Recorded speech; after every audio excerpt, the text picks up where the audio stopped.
Sejam muito bem-vindos ao NexaCast, o seu podcast de crescimento com grandes mentes. Vale lembrar que este conteúdo foi desenvolvido por Niel da IA. Imagine a seguinte cena.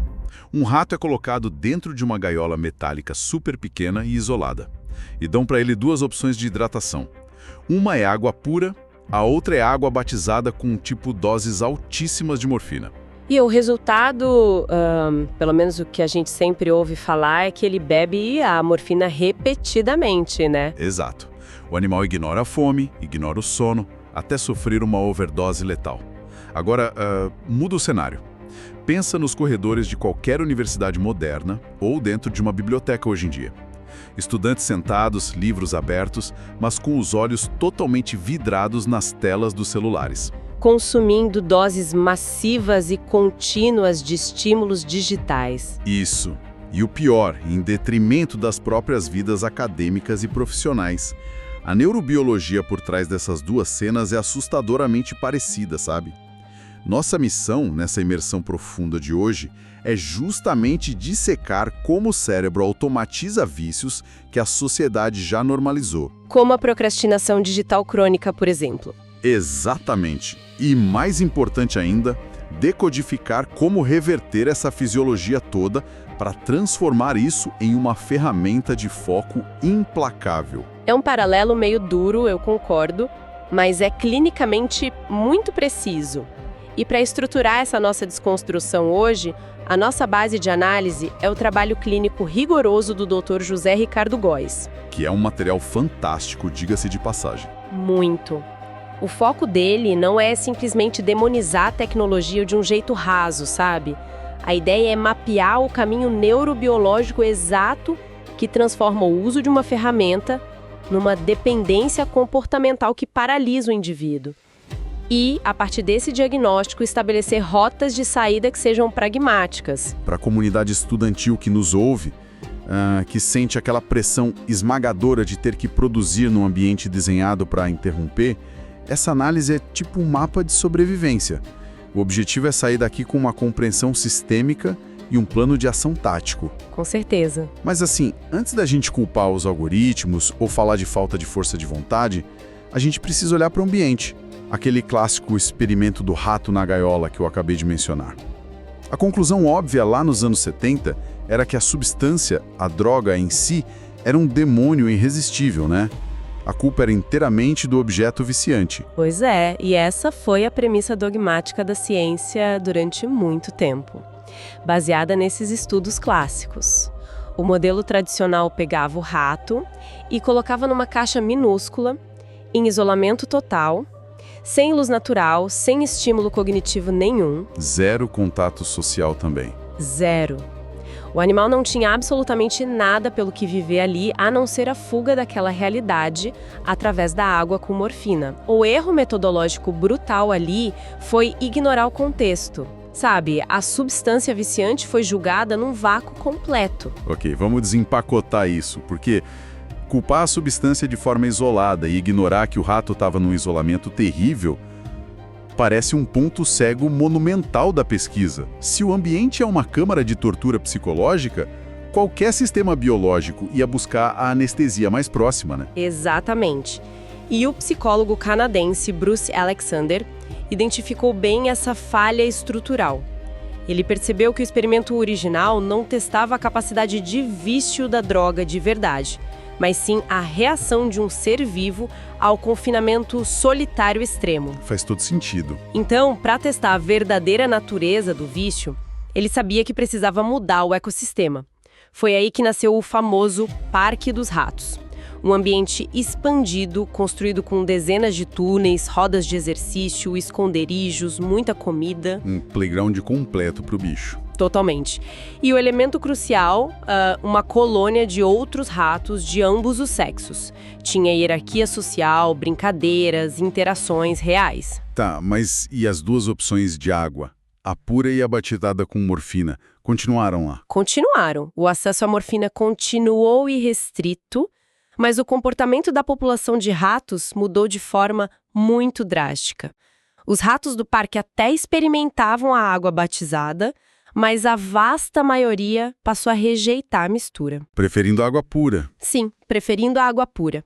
Aquele consumo compulsivo que levava a overdose simplesmente desapareceu. Alguns animais que já tinham sido viciados nas gaiolas minúsculas chegaram a passar por uma abstinência voluntária para poder se integrar ao grupo no parque. Nossa. É chocante, né? A droga era a mesma. A química do entorpecente não mudou uma única vírgula. O que desarmou o vício foi a riqueza do ambiente e a conexão social. Nossa, isso levanta uma provocação que é um soco no estômago para nossa estrutura moderna. Porque se a gente olhar para a rotina de quem estuda hoje em dia, aquela pressão incessante por produtividade, a ansiedade com o futuro financeiro. O isolamento físico. Sim, um isolamento que fica disfarçado por uma hiperconectividade superficial nas redes sociais. A sociedade atual, operando nesse nível absurdo de estresse, não é, no fundo, a recriação exata daquela gaiola minúscula. Nós colocamos mentes jovens dentro dessas gaiolas de estresse contínuo e depois a sociedade aponta o dedo chamando de preguiçoso quem busca a morfina digital das notificações para anestesiar a exaustão. O que é fascinante aqui é que esse raciocínio captura perfeitamente a perspectiva clínica atual das dependências comportamentais. O ambiente moderno, ele opera como uma fábrica de burnout e desconforto emocional. O celular não cria o problema do zero, então. Não, ele apenas intermedia um alívio rápido, barato e sem atrito nenhum para uma dor que já existe no ambiente. A definição clínica de vício que o Dr. Góes traz sustenta isso. É um comportamento automático e repetitivo executado não necessariamente por prazer, mas para aliviar o estresse. Exato, primordialmente para mitigar um estado de desconforto. Mesmo que isso gere consequências negativas crônicas depois, como destruir o foco escolar e o desempenho acadêmico. Tá, mas mergulhando na neurobiologia pura agora. Como o cérebro pega um comportamento de alívio temporário, tipo olhar o celular, e transforma isso numa lei incontestável? Como que a distração deixa de ser só um tropeço e passa a ser algo automatizado fisicamente? Bom, a arquitetura neural funciona através de um princípio bem rígido de conservação de energia. Pensa assim, quando alguém senta para resolver uma lista de cálculo ou ler um texto acadêmico denso, quem está no comando é o córtex pré-frontal, que é a parte da frente do cérebro, responsável por aquele raciocínio mais complexo. Isso mesmo, que é a região executiva responsável pelo planejamento, por inibir impulsos e pela avaliação de longo prazo. O problema, sabe, é que manter o córtex pré-frontal ativado consome uma quantidade colossal de glicose e oxigênio. É metabolicamente muito exaustivo. Então o cérebro está o tempo todo procurando uma desculpa para desligar essa área e economizar bateria. O tempo todo. E aí quando surge um desconforto, tipo o tédio de um parágrafo difícil e a pessoa pega o celular, os algoritmos entregam picos agudos e imediatos de dopamina. E a dopamina funciona como uma sinalização, né? Sim, atua nas vias de recompensa, sinalizando saliência e motivação. O sistema nervoso central avalia a situação e conclui rapidamente. Olha, essa ação de rolar a tela apagou o desconforto na hora e não exigiu quase nenhuma energia metabólica. O caminho mais fácil. Exato. E se esse ciclo se repete o suficiente, o cérebro transfere a gestão desse comportamento do córtex pré-frontal para estruturas muito mais primitivas e profundas, os gânglios da base e o estriado dorsal. É aqui que a coisa fica realmente interessante, gente. O material usa uma analogia muito boa com o ato de aprender a dirigir. Nas primeiras aulas de autoescola, o aluno gasta toda a capacidade do córtex pré-frontal, não é? Coordenar a embreagem, o retrovisor, a força exata no acelerador. O esgotamento mental depois de meia hora de aula é muito real. Com certeza, todo mundo lembra de como era exaustivo. Mas aí, meses depois, o motorista vai do trabalho para casa ouvindo música, pensando no jantar e nem lembra do caminho que fez. A habilidade foi transferida para os gânglios da base. Tornou-se um programa rodando em segundo plano. E esse mecanismo de automação é um trunfo evolutivo para liberar nossa capacidade cognitiva. Mas o problema é que a transferência por estriado dorsal é indiscriminada, sabe? Ele automatiza o que é repetido e alivia a carga do pré-frontal, seja bom ou ruim. Mas espera aí, se os gânglios da base assumem o controle para poupar energia, isso não significa que a evolução humana trabalha ativamente contra o estudo focado num ambiente cheio de tecnologia? Trabalha sim, infelizmente. Porque pensa bem, se dirigir um carro que exige atrito físico e risco de vida é automatizado, o celular exige atrito absolutamente zero. Um movimento de polegar já entrega recompensas hiperestimulantes. O cérebro vai pavimentar essa via de vício em questão de dias, criando um reflexo involuntário. É muito rápido. A biologia parece não ter chance nenhuma se a gente tentar lutar de frente com a tela. E a competição é metabolicamente desleal mesmo. E isso desmonta a grande falácia contemporânea da produtividade, que é um mito da força de vontade infinita. Aquela ideia de que superar a procrastinação é só uma questão de caráter ou de ter uma disciplina rígida. Exatamente. Tentar forçar o córtex pré-frontal a resistir horas a fio ao impulso que já está super enraizado nos gânglios da base é biologicamente insustentável. O erro de quem tenta estudar com o celular brilhando do lado do caderno não acontece no momento que o dedo toca na tela. A falha ocorreu muito antes. Só do aparelho tá ali, né? Sim. A neurociência do comportamento demonstra que a mera proximidade do gatilho ambiental dispara um pico antecipatório de dopamina. Ou seja, o sistema de recompensa já está inundando o cérebro com motivação para distração antes mesmo do toque. O indivíduo já perdeu a guerra antes do primeiro tiro. O circuito antecipatório simplesmente sequestra a atenção. É por isso que a intervenção primária, que é o primeiro passo prático do plano de superação clínico, ignora essa conversa de disciplina moral e foca inteiramente na arquitetura do ambiente. Mudar o cenário ao redor. Isso. O distanciamento físico e digital é inegociável, sabe? Trata-se de mapear os horários de maior vulnerabilidade, as emoções que servem de gatilho e extirpar o estímulo do raio de alcance visual e tátil. Trazendo isso diretamente para a organização de quem precisa focar e passar numa prova difícil. A inteligência não está em ser um soldado de trincheira lutando contra os próprios instintos o tempo todo.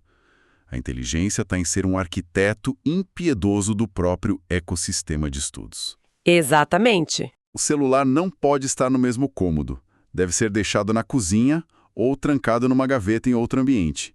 E usar aplicativos que bloqueiam acesso a redes sociais no computador não é trapaça, é uma terceirização da inibição pré-frontal. É poupar energia mental. Se o atrito para acessar o vício for alto o suficiente, tipo ter que levantar e ir para outra sala pegar o aparelho, o córtex pré-frontal ganha tempo para intervir e interromper a rotação automática lá dos gânglios da base. A fricção é a maior aliada da recuperação do foco, com certeza. Contudo, isolar o gatilho resolve apenas a resposta mecânica, sabe? E aí nós retornamos para o problema existencial da gaiola. Remover o celular do quarto de estudos elimina a distração imediata, mas não apaga o tédio. Não apaga a ansiedade ou o esgotamento que ler aquele texto denso vai gerar. Pois é, o sistema nervoso central ainda vai exigir um preenchimento para aquele vácuo de recompensa. E aí é que entra a estruturação da rota de saída. O vácuo não pode ficar vazio. Caso contrário, a tensão implode o projeto todo. O segundo passo dessa jornada traz de volta o princípio do Parque dos Ratos, não é? Exatamente. A inserção do suporte social estruturado. A dependência prospera muito no sigilo e no isolamento. A inibição de impulsos é metabolicamente facilitada quando a gente ancora isso em conexões humanas reais.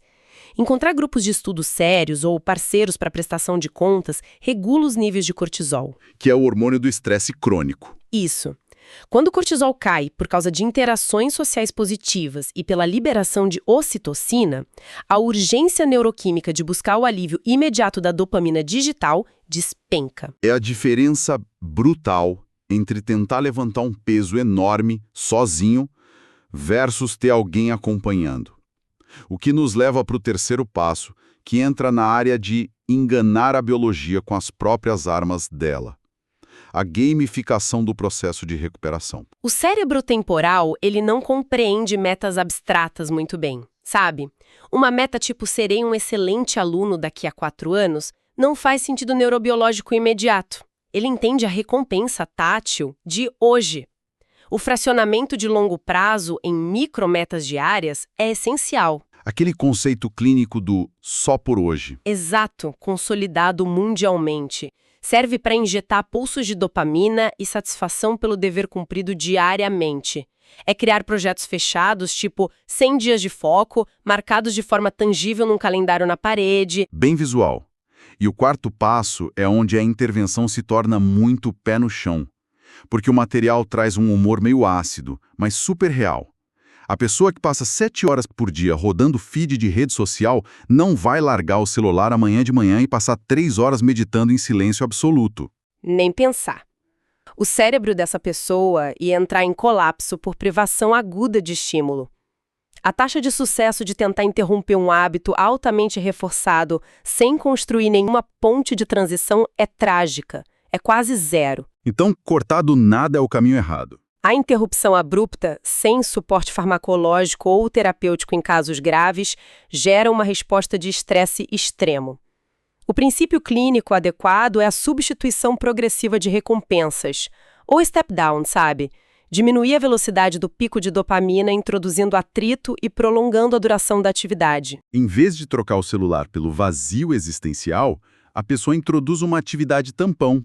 Se a pressão do estudo ficar insuportável e o cérebro gritar por distração, a resposta não é lutar contra a parede, mas canalizar essa energia, né? Perfeito. Pode ser levantar e dar uma caminhada intensa, trocar aqueles vídeos rápidos de 15 segundos por um documentário ou podcast técnico longo no computador, que exige uma atenção mais sustentada. É como desmamar o sistema nervoso daquela metralhadora de microestímulos e religar a mente para processar formatos mais longos. Até que o sistema se recalibre para absorver o ritmo lento e mais denso de um livro didático, sabe? E se conectarmos isso a um cenário maior, a intuição que a gente tem sobre o próprio progresso costuma ser muito falha, frequentemente manipulada por vieses de memória. Por isso que a criação de métricas frias é fundamental. O checklist semanal para monitorar a jornada. Isso. O Dr. Góes indica a estruturação de um checklist para acompanhar a neuroplasticidade na prática. Então, em vez de uma meta vaga, tipo, eu vou focar mais essa semana, como seria a métrica real para quem está implementando isso no dia a dia? A avaliação precisa ser sistêmica e binária, livre de achismos. O primeiro pilar é territorial. O aparelho esteve rigorosamente em um ambiente diferente durante todo o bloco de estudo profundo. Sim ou não? 0 concessões.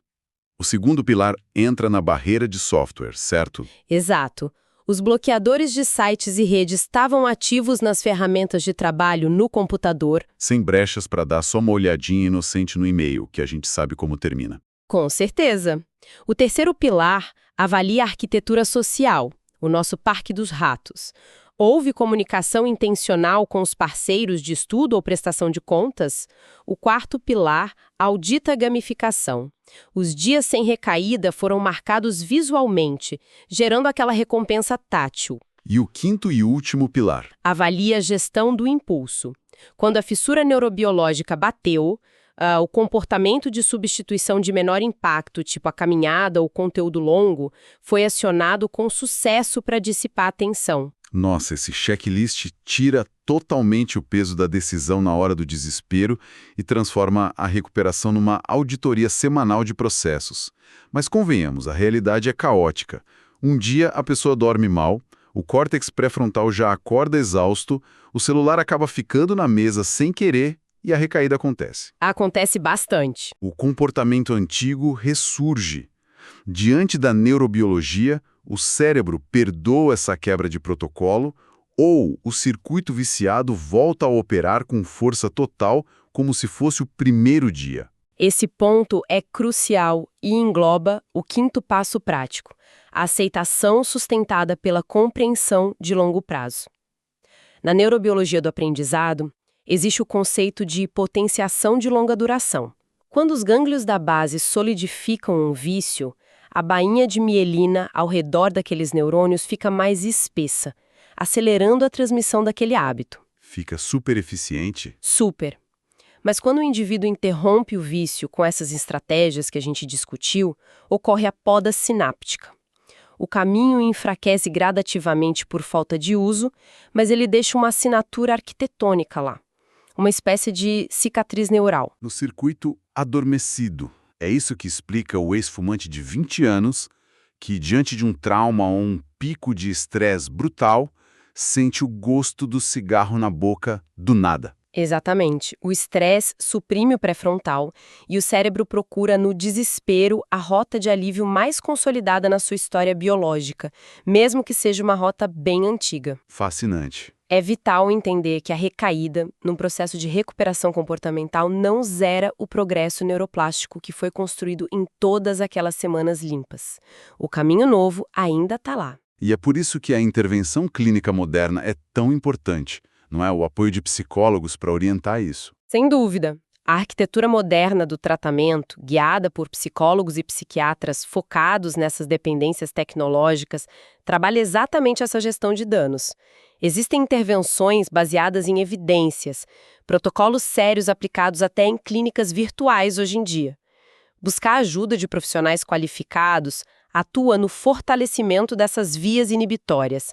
Reconhecer a necessidade de suporte clínico é um traço de alta função cognitiva, não de fraqueza mental. Então, o que tudo isso significa na prática de uma rotina acadêmica ou de quem está prestando concurso? Significa abandonar de vez a fantasia da perfeição robótica. A inteligência do estudo não está em nunca falhar, mas em mapear a falha com precisão cirúrgica. A recaída aconteceu. A resposta não é o desespero de abandonar o planejamento de meses. De jeito nenhum. O cérebro enfraqueceu o vício, sim. O circuito adormecido apenas teve um pico de atividade induzido por um gatilho. A ação imediata é investigar friamente qual ponto da arquitetura do ambiente cedeu e reforçar a barreira para o dia seguinte. E aí o pré-frontal recupera a direção. Essa é a verdadeira síntese da resiliência neurológica, sabe? Estruturar intencionalmente o seu próprio parque dos ratos. A higienização do ambiente, a blindagem sistêmica de bloqueadores, as conexões sociais reais e o mapeamento claro de hábitos para substituição gradual. Isso levanta uma questão importantíssima sobre a soberania mental contemporânea. Qual questão? Compreender e aplicar essas estratégias para regular os gânglios da base e fortalecer o córtex pré-frontal ultrapassa em muito o objetivo de só passar numa prova escolar.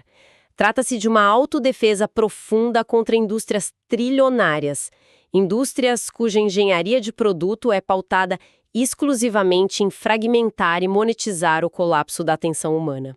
É a retomada do controle sobre o próprio hardware biológico. O que me leva a um último cenário, algo para quem nos acompanha mastigar e digerir nas próximas horas.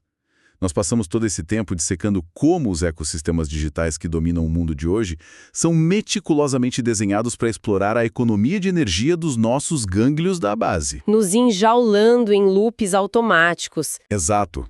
Loops automáticos de ansiedade e alívios super rasos. Mas tentem inverter a lente um pouco. E se a próxima revolução tecnológica e educacional for focada no estímulo intencional do córtex pré-frontal? Imagine plataformas e currículos de escola arquitetados como autênticos parques dos ratos digitais. Nossa, seria revolucionário. Ecossistemas que introduzam a quantidade exata de fricção para gerar recompensas biológicas massivas, mas apenas mediante a atenção profunda, a curiosidade colaborativa e a resolução de problemas complexos. Como seria a capacidade de produção e de inovação de uma geração inteira operando, livre de vícios rasos, no pico absoluto do seu potencial executivo? Fica aí o questionamento construtivo para a próxima vez que uma notificação de tela tentar sequestrar o seu foco. Até a próxima análise profunda, pessoal. Até a próxima.